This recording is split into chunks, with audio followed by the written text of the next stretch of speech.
Baik, Assalamualaikum warahmatullahi wabarakatuh. Salam sejahtera bagi kita semua. Pada kesempatan kali ini, perkenankan kami untuk menyampaikan presentasi yang telah kami siapkan dengan materi Sistem Informasi Administrasi dan Rekam Medis Klinik berbasis website yang telah kami buat dalam bentuk PPT. Sebelum kami memulai materi yang telah kami siapkan, alangkah baiknya kami perkenalkan diri terlebih dahulu.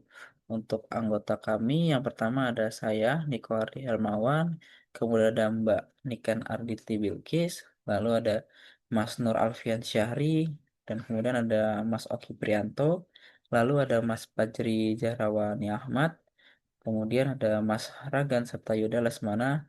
Lalu yang terakhir ada Mas Muhammad Yunus Ansori. Namun pada kesempatan kali ini salah satu member kami bernama Mas Yunus tidak dapat mengikuti presentasi dan untuk saatnya juga masih belum ikut berkolaborasi bersama kami. Jadi kami akan menyampaikan materi dengan jumlah 6 anggota saja.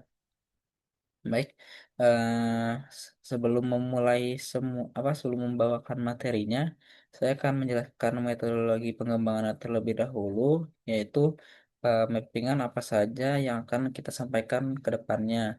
Untuk yang pertama, ada gambar ilustrasi proses bisnis studi kasus dalam rich picture diagram atau flow map atau flowchart. Jadi, kami akan menampilkan flowchart dalam tujuan untuk menunjukkan proses sistem yang akan kami buat. Lalu yang kedua ada user requirement gathering, solusi dari permasalahan, serta metode pengembangan perangkat lunaknya. Kemudian ada gambar diagram use case dan juga ada penjelaskan tiap case dalam sistem yang akan kami kerjakan. Lalu ada activity diagram dari program usulan yang akan menggambarkan aksi-aksi apa saja yang dapat dilakukan tiap user yang ada dalam sistem yang kami rancang ini. Nah, kemudian apa sih tujuan dari pengembangan sistem ini? Yang pertama adalah dapat meningkatkan efisiensi administrasi dan pelayanan medis di klinik, di mana dari yang kita tahu mungkin masih ada beberapa klinik yang melakukan perekapan pembayaran atau administrasi itu secara manual.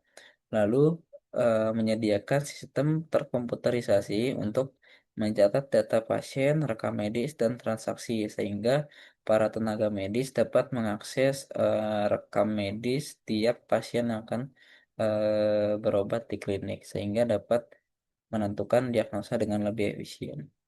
Dan kemudian yang tiga, yang terakhir adalah menjamin keamanan dan kerahasiaan data medis pasien. Untuk slide berikutnya akan dibawakan oleh rekan kami bernama Mbak Niken Arditi. Baik, Kak Niko, terima kasih banyak atas penjelasannya. Saya akan melanjutkan presentasi yang berikutnya, yaitu adalah gambar ilustrasi proses bisnis studi kasus dalam flowchart. Ya, kita bisa lihat di sini flowchartnya. Jadi dimulai, lalu pasien datang ke klinik, lalu ada pilihan pemeriksaan pasien baru. Jika tidak, menyerahkan kartu pasien, verifikasi data pasien yang sesuai, pengambilan rekam medis pasien, dan jika ya, isi formulir pendaftaran kartu pasien, pembuatan kartu pasien baru, data pasien baru tersimpan di sistem. Lalu dilanjutkan oleh pemanggilan pasien untuk pemeriksaan, lalu dokter memulai pemeriksaan pasien, dokter membuat diagnosa dan resep obat, pasien menyerahkan resep ke bagian administrasi, data pasien tersimpan dan terperbarui dan selesai. Untuk yang selanjutnya adalah user requirements gathering. Ini adalah solusi dari permasalahan serta metode pengembangan perangkat lunak. Jadi yang bisa kita lihat di sini ini adalah sistem admin berbasis web atau multi. Yang pertama adalah registrasi pasien, yang kedua adalah mengelola data pasien, yang ketiga adalah menampilkan jadwal praktek dokter, yang keempat adalah membuat janji temu, maksudnya membuat jadwal janji temu, Yang kelima adalah menyimpan data riwayat penyakit pasien. Lalu yang selanjutnya adalah menyimpan data riwayat resep obat pasien. Yang ketujuh adalah pembayaran bisa melalui tagihan atau asuransi. Yang selanjutnya adalah tabel administrasi. Yang pertama adalah menampilkan riwayat resep obat, menampilkan riwayat penyakit pasien, mengatur dan menampilkan jadwal dokter, mengetahui resep obat yang akan ditebus oleh pasien, mengetahui dan memberitahukan total jumlah pembayaran ke pasien, dan yang terakhir adalah memberikan resep obat ke apoteker. Yang bisa dilihat di sini, ini adalah tabelnya dokter. Jadi dokter adalah melihat riwayat penyakit pasien, memeriksa pasien, memberikan diagnosa penyakit, menyerahkan berkas diagnosa, riwayat penyakit, dan resep obat ke administrasi. Dan yang selanjutnya adalah tabel apoteker. Jadi tabel apoteker ini yang pertama adalah melihat resep obat dari dokter, mempersiapkan dan meracik obat sesuai dosis resep. Yang ketiga adalah memberikan obat ke pasien. Nah, yang selanjutnya adalah user requirement functional. Yang pertama adalah registrasi online. Jadi pasien baru harus mendaftar ke dalam sistem untuk input informasi pasien seperti nama, alamat, nomor kontak, dan email. Sedangkan untuk pasien lama itu tidak perlu. Yang kedua adalah membuat jadwal. Jadi sistem harus memungkinkan staf administrasi untuk membuat dan mengelola jadwal dokter secara efisien, termasuk mempertimbangkan ketersediaan dokter yang bertugas. Yang ketiga adalah penjadwalan janji. Pasien yang membuat jadwal janji, tanggal dan waktu dengan dokter yang tersedia di jadwal tersebut. Yang keempat adalah rekam medis elektronik. Jadi sistem mampu untuk menyimpan dan mengakses lalu memperbarui rekam medis pasien seperti riwayat kunjungan, diagnosis, pengobatan, atau hasil tes laboratorium dari pasien. Yang kelima adalah resep obat. Sistem harus memungkinkan dokter untuk membuat dan mengirimkan resep obat kepada administrasi dan pasien secara elektronik, termasuk memperhitungkan kemungkinan alergi obat yang mungkin terjadi pada pasien. Setelah pembayaran, pasien bisa mengambil obat di apotek dan apoteker mempersiapkan obat sesuai resep yang diberikan dokter. Yang keenam adalah proses pembayaran. Jadi sistem harus memungkinkan staf administrasi untuk menghitung dan mengelola pembayaran dari pasien seperti biaya konsultasi, biaya tes laboratorium, dan biaya pengobatan. Yang terakhir adalah pengingat janji. Jadi, sistem harus memiliki kemampuan untuk mengirim pengingat janji temu kepada pasien melalui pesan teks atau email untuk meminimalisir jumlah janji yang terlewat atau dibatalkan. Baik, yang selanjutnya akan dilanjutkan oleh rekan saya yaitu Kak Fajri. Nah, terima kasih banyak. Baik, terima kasih Mbak Niken atas penjelasannya. Di sini saya akan melanjutkan presentasinya mengenai user requirement dari segi non-fungsional. Ada 7 poin utama. Yang pertama ada segi security, di mana sistem harus menjaga keamanan dan kerahasiaan informasi data dan medis pasien dengan mengimplementasikan protokol keamanan yang tepat, seperti enkripsi data dan akses terbatas berdasarkan peran pengguna. Yang kedua ada reliability, di mana sistem harus memiliki tingkat uptime yang tinggi dan dapat diandalkan dalam situasi darurat. Ketiga dari segi performance, di mana sistem harus menangani jumlah pengguna yang tinggi dengan waktu respon yang cepat tanpa delay, sehingga tidak ada antrian yang panjang yang menyebabkan pelayanan menjadi tertunda. Yang keempat ada dari availability, di mana sistem harus tersedia dan dapat diakses oleh staf administrasi maupun pasiennya sepanjang waktu, kecuali pada saat maintenance yang memerlukan downtime. Yang kelima ada segi usability, di mana antarmuka pengguna sistem harus mudah digunakan dan intuitif bagi staf administrasi ataupun pasien untuk meminimalisir pelatihan yang tambahan dan kesalahan penggunaan. Kemudian ada dari segi scalability, di mana sistem harus mampu menangani peningkatan jumlah pasien dan data rekam medis sepanjang waktu. Dan sistem harus dapat diperluas dengan mudah untuk mengakomodasi pertumbuhan klinik, baik itu dalam jumlah pasien, dokter, ataupun fasilitas. Kemudian poin terakhir ada regulatory, di mana sistem harus memenuhi prasyarat regulasi kesehatan yang berlaku, seperti dari Kementerian Kesehatan, termasuk kepatuhan terhadap standar privasi dan keamanan data medis. Kemudian selanjutnya saya akan membahas gambar diagram use case dan tabel penjelasan tiap case. Di sini saya akan menjelaskan dari diagram use case untuk pasien, di mana dengan main function berobat ke klinik, dengan konteks information, pasien dapat menerima dan mendaftar dan menerima pengobatan dari klinik. Dan aktor pasien ini memiliki precondition di mana pasien harus mendaftar dan mencocokkan data terlebih dahulu. Nah, untuk diagram use case ini memiliki 14 flow of event ya, di mana yang pertama ada pasien yang baru harus registrasi data, pasien reguler harus registrasi ulang, kemudian admin input data pasien, kemudian admin cek kartu pasien, kemudian admin cek data record pasien, dan pasien pun request nomor antrian. Kemudian selanjutnya nomor 7 ada admin mengatur jadwal pasien. Kemudian poin 8 ada admin memberikan pemberitahuan nomor antrian kepada pasien.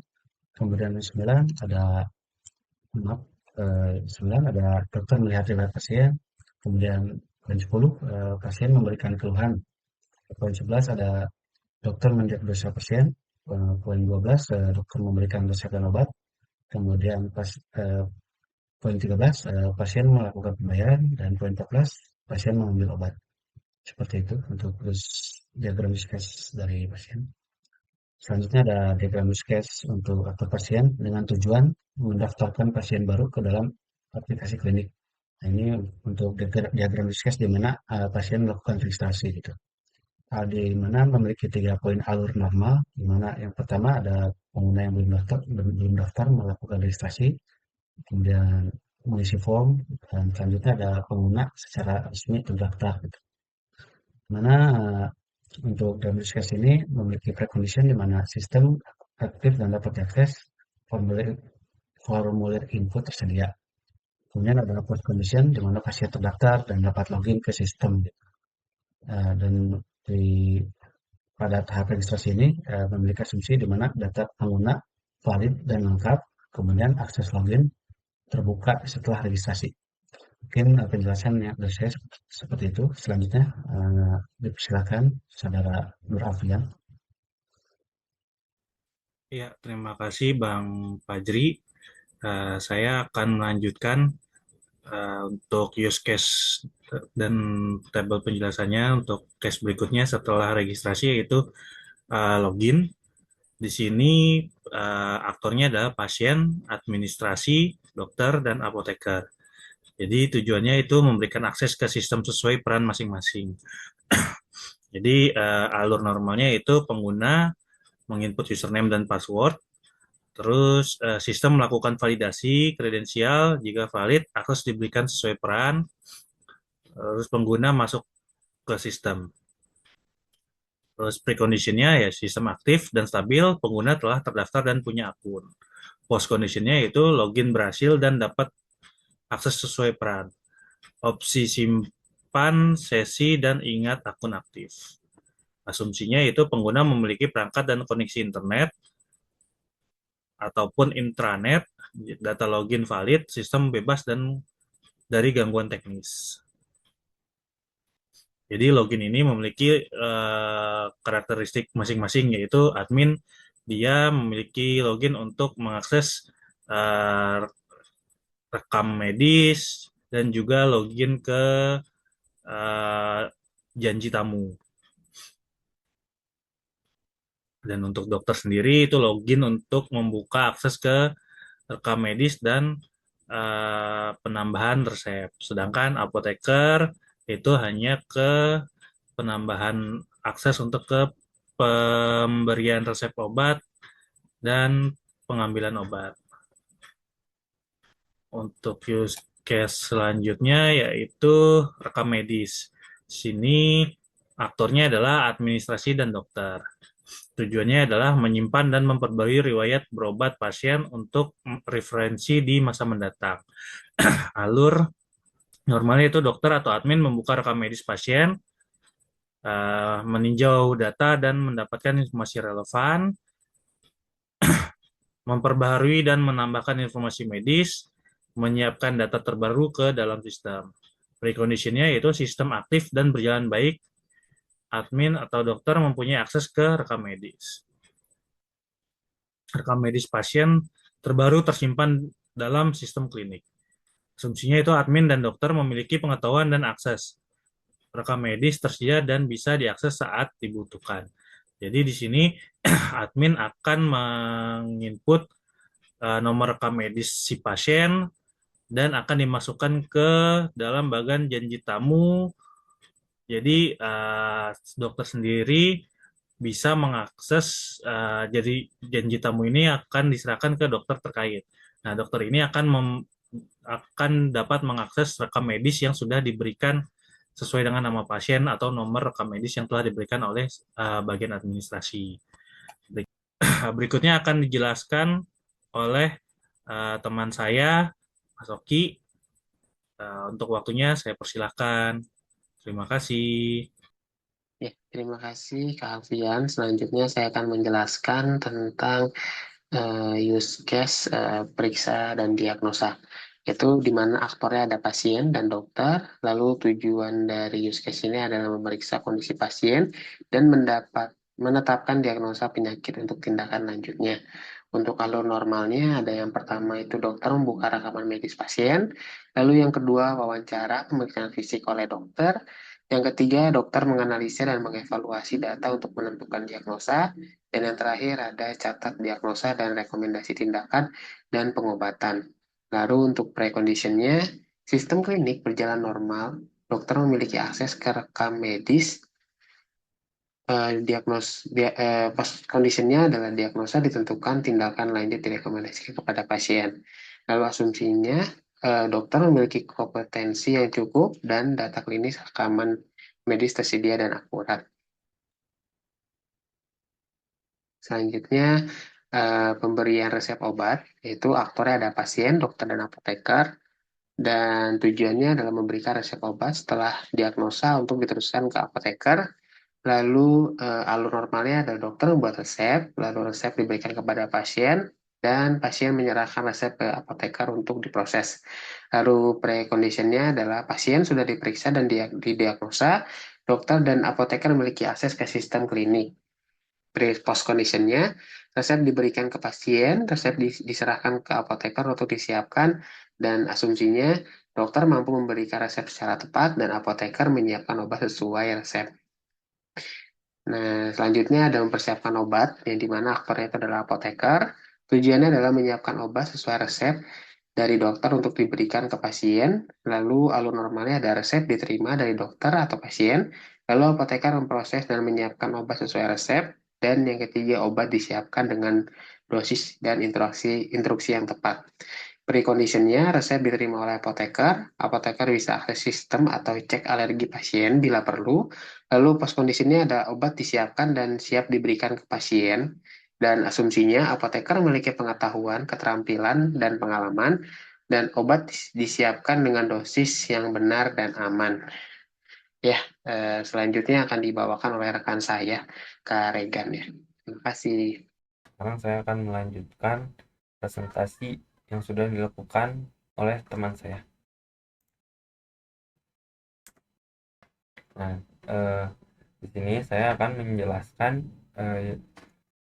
tentang gambar diagram use case dan tabel penjelasan dari tiap-tiap case pada gambar ini. Seperti yang sebelumnya sudah teman saya jelaskan, dari case registrasi, login, janji temu, rekam medis, periksa dan diagnosa, pemberian resep, obat, lalu mempersiapkan obat. Sekarang saya akan menjelaskan case pengambilan obat.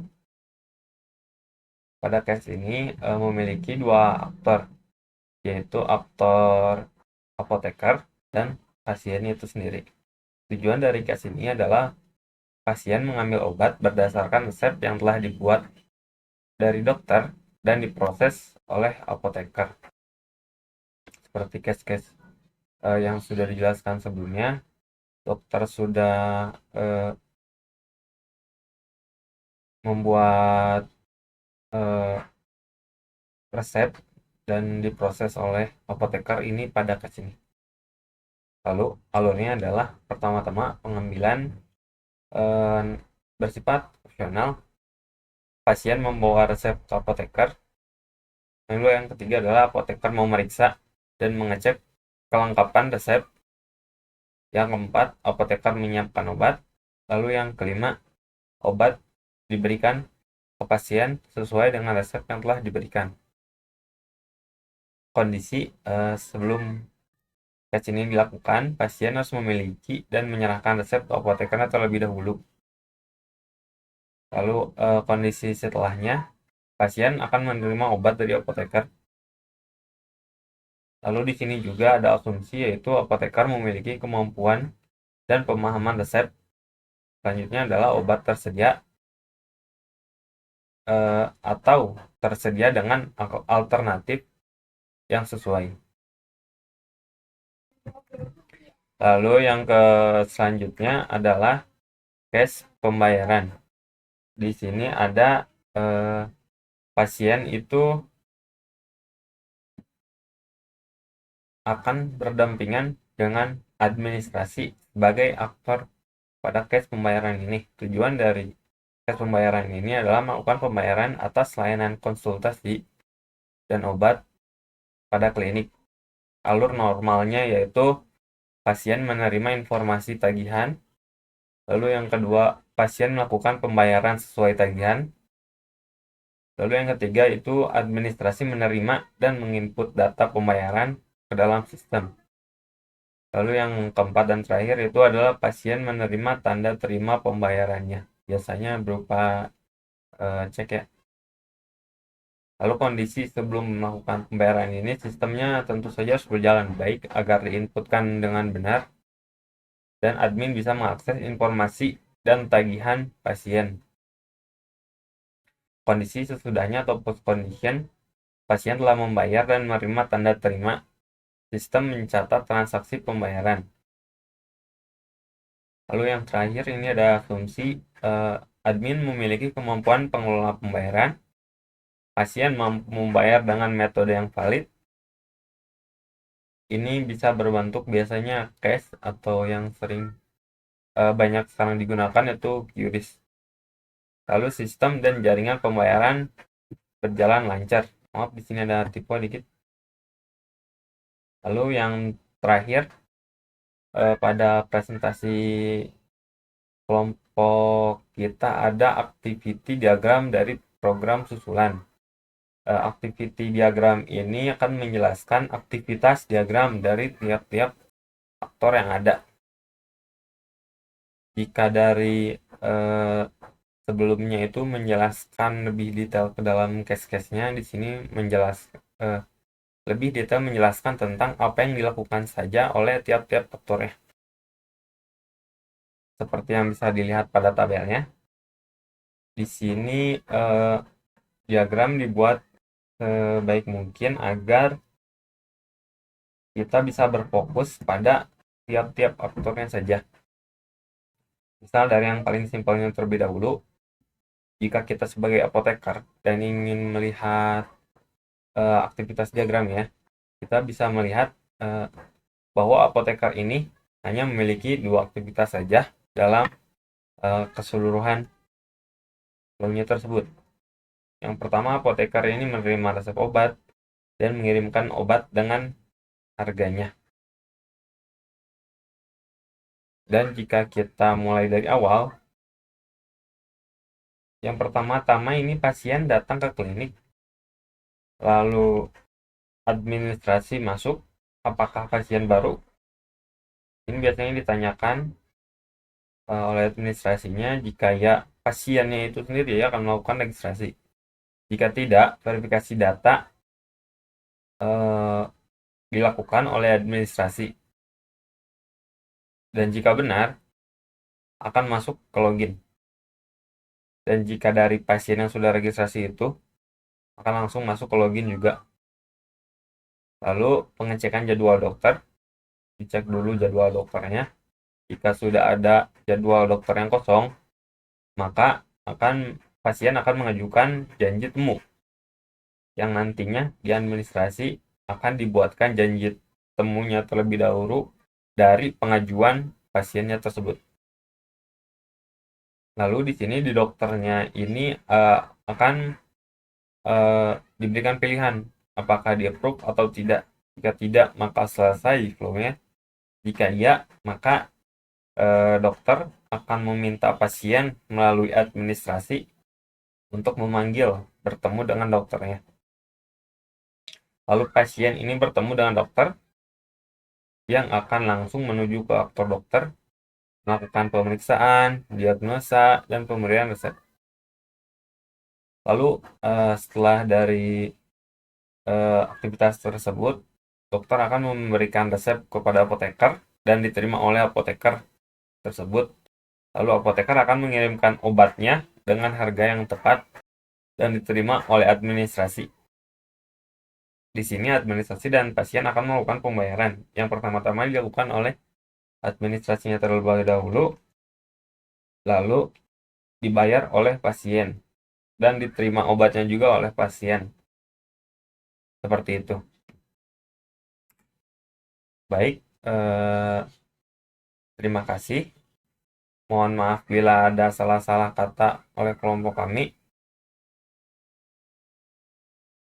Wassalamualaikum warahmatullahi wabarakatuh.